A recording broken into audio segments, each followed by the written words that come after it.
रिश्तों से बड़ी प्रथा। तब उसे झूठ ना निकले। हाँ बिल्कुल सही है, सोतेली रही, बिल्कुल सही है। अब आप ही बता दीजिए हम क्या करें। इस स्थिति में तो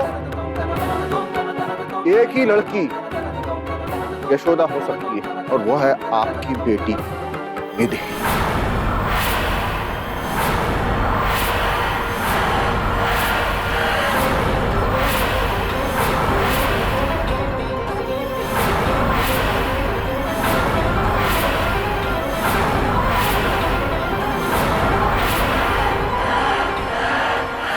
सम्राट और परिवार की खुशी के लिए आप अपनी बेटी निधि की शादी मेरे बेटे रणविजय के साथ करने को तैयार हैं।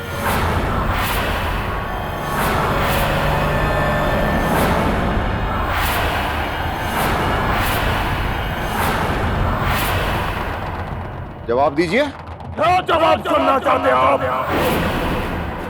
और आपकी इतनी हिम्मत कलिका जी, आपने सोच भी कैसे लिया कि हम अपनी बेटी निधि का हाथ उस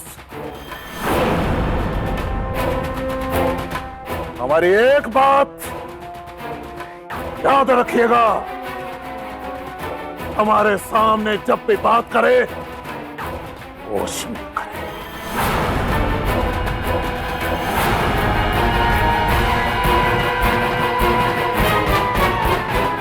अरे मुझसे झूठ ना निकले, मैं तो होश में ही रह के बात कर रहा हूँ।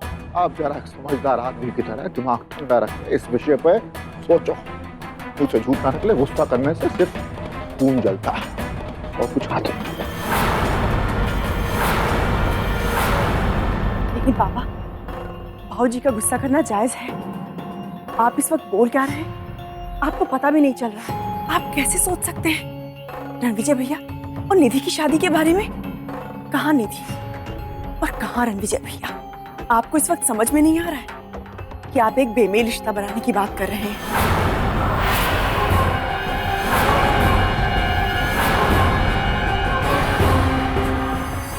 आपको पता है कि दोनों की उम्र में अंतर क्या है? ना तो दोनों की सोच मिलती है, ना मिजाज। रणविजय भैया निधि के लायक बिल्कुल भी नहीं है, तो फिर आप ऐसा कैसे कह सकते हैं? निधि की अपनी जिंदगी है, उसका अपना वजूद है, वो कोई मशीन का पुर्जा नहीं है। जब जिसने चाहा अपनी सुविधा के अनुसार फिट कर लिया उसे। क्यों आप निधि की जिंदगी उजाड़ने पे तुले हुए हैं? जिस शादी की बात आप कर रहे हैं वो एक समझौते के सिवा कुछ भी नहीं है। उसे झूठ ना निकले, तूने हमेशा अपना स्वार्थ देखा। देख रहा हूं मैं तुझको। कभी कोई जिंदगी में एक बार भी या कभी ऐसा काम कि जिसमें परिवार की भलाई हो? परिवार की नाक काटने का काम खूब किया। अरे जो अपने बाप की नहीं हो सकी वो किसी और की क्या होगी? तू ही सोच सकती है ऐसा। औरत वो होती है तो जो परिवार की खुशियों के लिए अपना सर्वस्व न्यौछावर कर देती है, और तूने अपनी जिंदगी में खुशियां लाने के लिए पूरे परिवार को आग में ढकेल दिया। देखिए आप शांत हो जाइए, इस विषय पर अब बात करने का कोई मतलब नहीं है। आप जिस शादी की बात कर रहे हैं वो कभी नहीं हो सकती। हमारे परिवार का कोई भी सदस्य बेतु की बात के लिए कभी भी तैयार नहीं होगा। इसलिए बेहतर यही होगा कि आप इस बात को ज्यादा बढ़ाए बिना चुपचाप यहां से चले जाएं।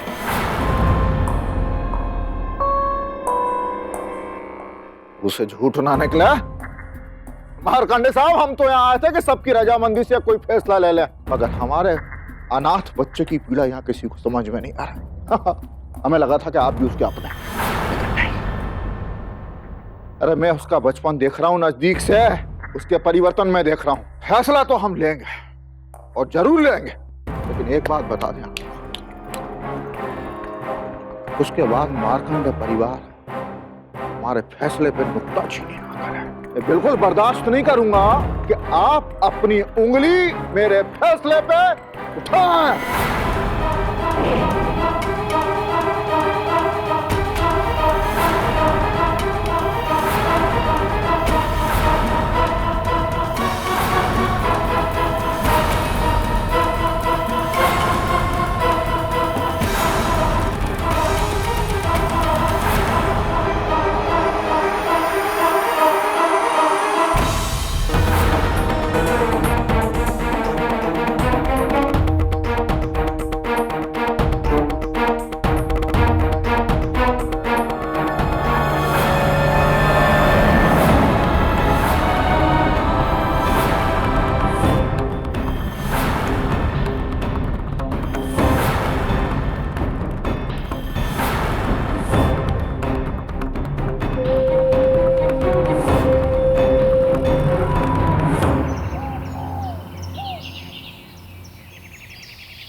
निधि, क्यों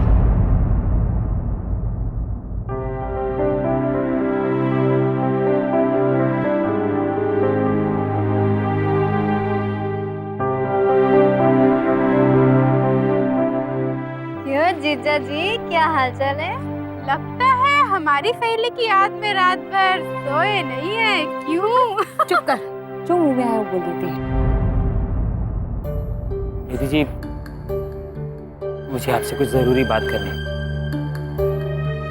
जी कहिए। जी, यहाँ नहीं, आप थोड़ी देर मेरे साथ चलिए, मुझे अकेले में आपसे कुछ बात करनी है। जब तक आप मुझसे बात नहीं कर लेंगी मुझे चैन नहीं मिलेगा।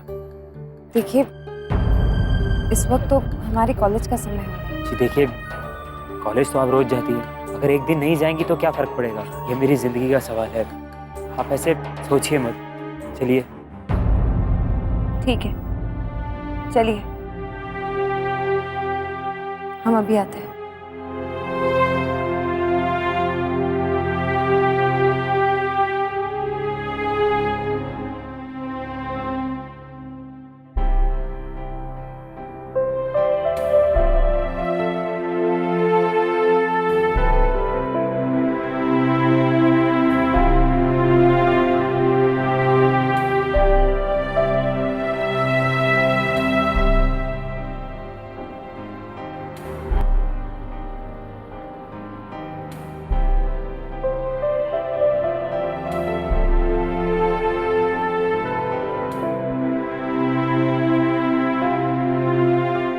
कहिए, क्या कहना चाहते थे आप? अच्छी बात यह है कि मेरी माँ हमारी शादी कराना चाहती है किसी और लड़की से,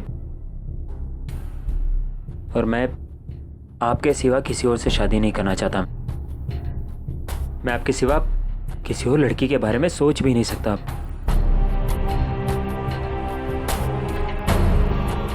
आप चुप क्यों हैं? कुछ बोलिए ना। क्या मैं गलत सोच रहा हूँ? अब हम क्या कहें? आप नहीं जानते हमारे परिवार वाले ऐसी बातों के लिए कितने सख्त हैं।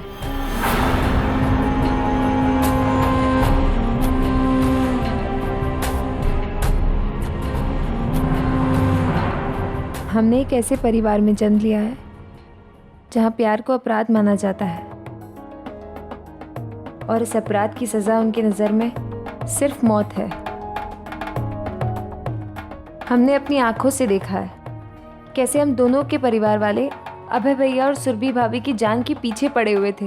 वो लोग तो उन्हें मार ही डालते अगर भाभी की प्रेगनेंसी की बात सामने ना आई होती तो, लेकिन वो लोग बचे हैं। कब तक ये कोई नहीं जानता, क्योंकि माई ने कह रखा है कि अगर भाभी को लड़का न हुआ तो उन्हें मार देंगे। इसी प्यार के कारण भैया को अपने सबसे करीबी दोस्त अमरीक को खोना पड़ा। अब आप ही कहिए, ऐसे लोगों के बीच प्यार के बारे में सोचना सही होगा? इसीलिए हम चाहते हैं कि आप हमें भूल जाएं। यही हम दोनों के लिए अच्छा होगा।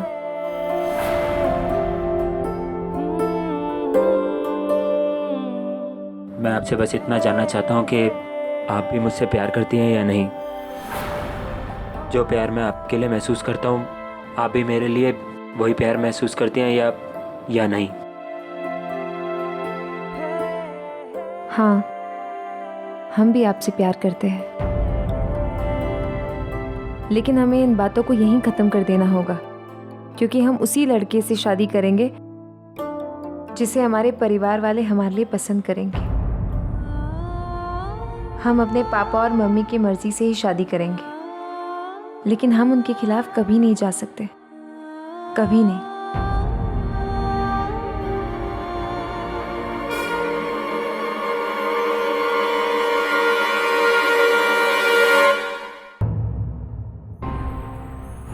उस शातिर कलिका सिंह की इतनी हिम्मत, जिस घर में उसके बेटे की वजह से हमारी बहन को आत्महत्या करनी पड़ी हो। उसी माँ के बेटे के लिए हमारी दूसरी बहन का रिश्ता लेकर आ गया ये कलिका सिंह।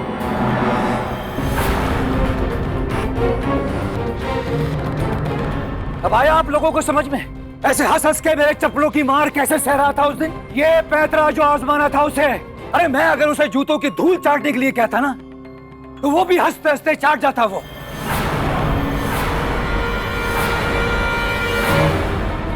लेकिन अब अगर उसने इस घर में धोखे से भी कदम रखा तो उसको बहुत बड़ी कीमत चुकानी पड़ेगी।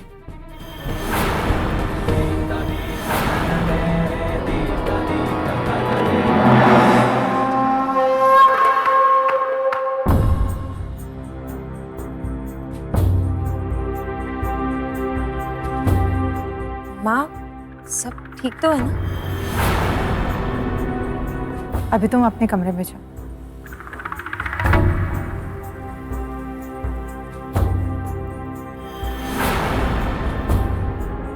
हमने तुमसे कुछ कहा, सुनाई नहीं दिया?